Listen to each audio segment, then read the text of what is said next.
प्रस्तुत है गुरुदेव द्वारा लिखित लेख अंतस चेतना का उत्सव। जो लेख मैं उच्चारित करने जा रहा हूं वो प्रसिद्ध समाचार पत्र हरिभूमि में 2 मार्च 2018 को प्रकाशित हुआ था।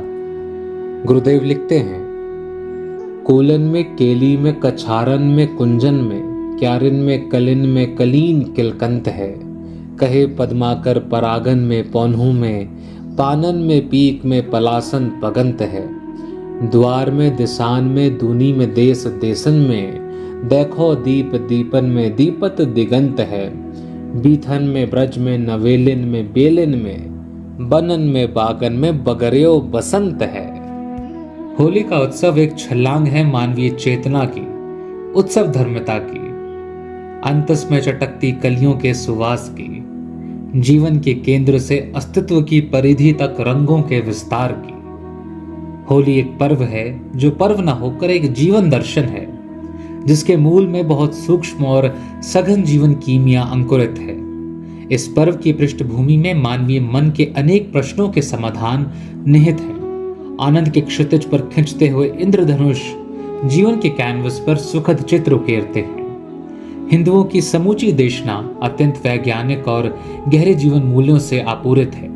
उन मूल्यों की समग्र समझ के अभाव और अपनी स्वार्थ सिद्धि हेतु की गई वंचनाओं ने इन अर्थों के अनेक बार अनर्थ भी किए हैं, लेकिन आधारभूत मूल्य आज भी अक्षुण्ण है और सदा सर्वदा रहने भी वाले हैं। फाल्गुन माह के शुक्ल पक्ष की अष्टमी को होलाष्टक लगते हैं।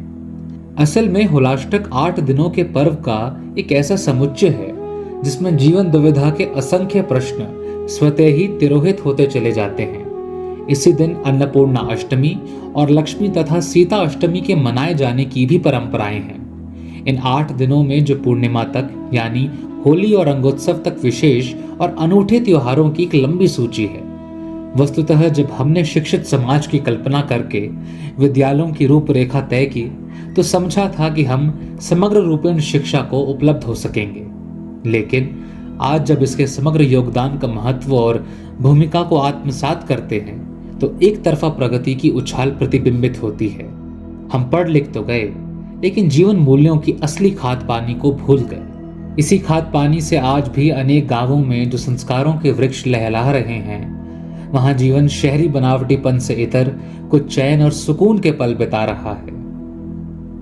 सब कुछ ले आया शहर में मैं, गांव में छत पर टंगा चांद छूट गया। प्रदूषण से भरे शहरों में मूल्य ही मैले हुए हों ऐसा नहीं है। अपने चांद सूरज भी मटमैले होते जा रहे हैं। धूल और धुएं में ढके चांद सूरज अपने स्वच्छ स्वरूप में देखने हों तो आज भी गांव भले हैं। चांद का हमारे मन से गहरा ताल्लुक है। मन का सामान्य स्थान सिर को मानकर चला गया। इसी को प्रतीक स्वरूप में समझाने के लिए भगवान शिव के मस्तक पर चंद्रमा विराजित हैं। होलाष्टक से पूर्णिमा तक चांद की रोशनी में फाग खेले जाते थे। ये अवधि आयुर्वेद के अनुसार उस समय पड़ती है जब चंद्रमा की किरणों का सेवन हमें वर्ष भर मानसिक रोगों से बचाता है। उधर शाम को चौपालों पर गाए जाने वाले राग और फाग गीत भी बहुत से सरोकारों की चाबियां थे। हरे गिरधारी आयो हाँ चलिए यमुना माना कूदो गिरधारी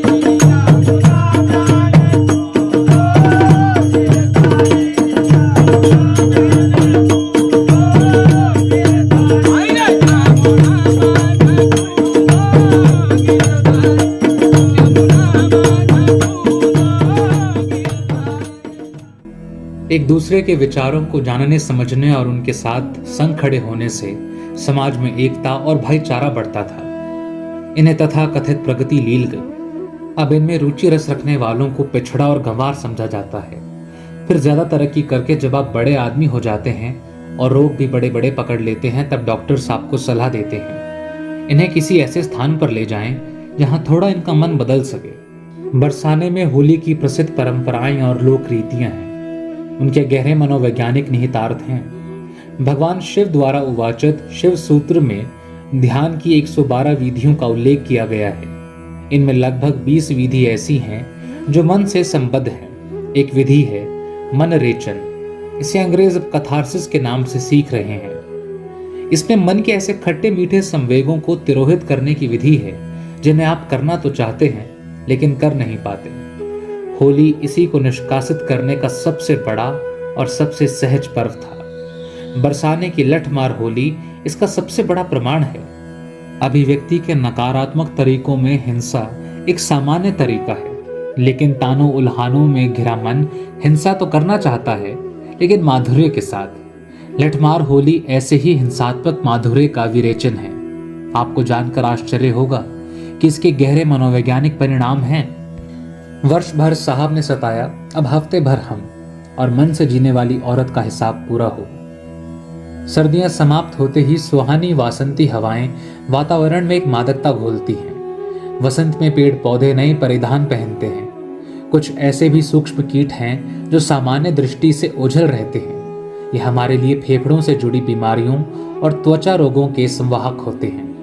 जब पूर्णिमा की संध्या में गांव-गांव, गली-गली और हर चौराहे पर होली का दहन होता है, तब इन संक्रामक रोगाणुओं के समूल नष्ट होने की प्रक्रिया भी संपन्न हो जाती है। पहले सभी लोग अपने घरों से कपूर और कुछ लौंग लेकर होलिका दहन को जाते थे। अनेक स्थानों पर गेहूं की बालियां और गूगल तथा जावित्री भी जलाए जाने की परंपरा थी। पूरा वातावरण सुगंधित, निरोगी, स्वास्थ्यप्रद और ईशयुक्त बनाने में हमारा योगदान था। आज हम कहाँ खड़े हैं ये भी देखना चाहिए। रंग की बात सुन लो। तारकोल और केमिकलों से बदरंग चेहरे देखकर रंगमय जीवन की कल्पना करने वाले ऋषि अपना माथा पीट रहे होंगे। टेसू के फूलों, चंदन के इत्र और गंधक मिश्रित प्राकृतिक रंगों से होली खेलने का रिवाज था। चर्म रोगों से मुक्ति और परस्पर प्रेम का आदान प्रदान, लेकिन विकृत होते स्वरूप ने पूरी मान्यताएं ही जड़ों से हिला दी हैं। होलियारों की टोलियां नदारद हो रही हैं, पियकड़ों के गिरोह बढ़ते जा रहे हैं।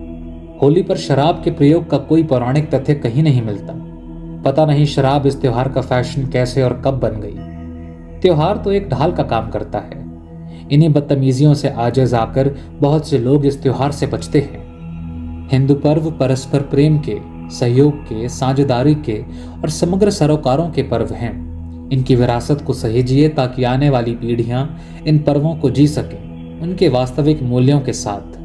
रंग भी जमे, रस भी हो और आनंद के अवसर भी। यही हर पर्व का वास्तविक मंतव्य है। ओम नमः शिवाय।